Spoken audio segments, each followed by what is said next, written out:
शेतकरी मित्रांनो, कर्जमाफी केव्हा?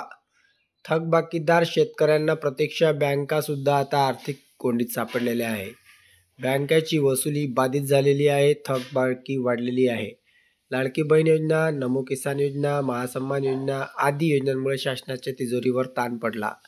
त्यातच आता कर्जमाफी होणार अशी चर्चा शेतकऱ्यांमध्ये असल्याने पीक कर्जाची वसुली बाधित झालेली आहे.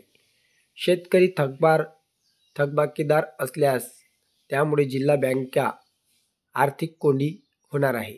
विधानसभा निवडणुकीत महाविकास आघाडी व महायुती यांनी शेतकऱ्यांना कर्जमाफीचे आश्वासन दिले होते. त्यामुळे कर्जमाफी होण्याच्या शक्यतेने शेतकऱ्यांद्वारा पीक कर्जाचा भरणा होत नाही. अशा परिस्थितीत कर्ज वसुली थकलेली आहे.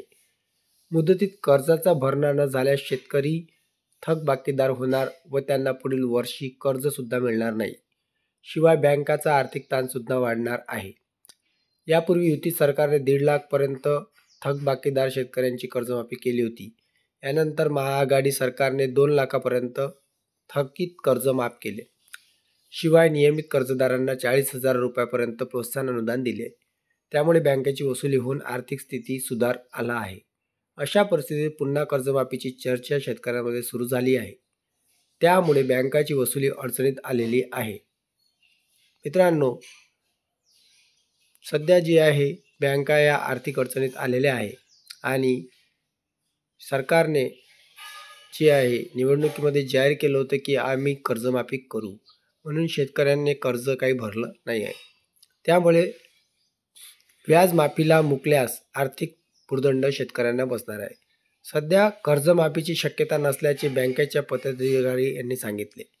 त्यामुळे 3 लाखापर्यंत कर्जाचा भरणा शेतकऱ्यांनी 31 मार्चपर्यंत केल्यास त्यांना व्याजमाफीचा फायदा मिळू शकतो. मात्र थकबाकीदार झाल्यास त्यांच्या कर्जावर 31 मार्च नंतर 9% व्याजाची आकारणी होईल. शेतकऱ्यांनी 31 मार्चपर्यंत पीक कर्जाचा भरणा करून व्याजमाफी योजनेचा लाभ घ्यावा.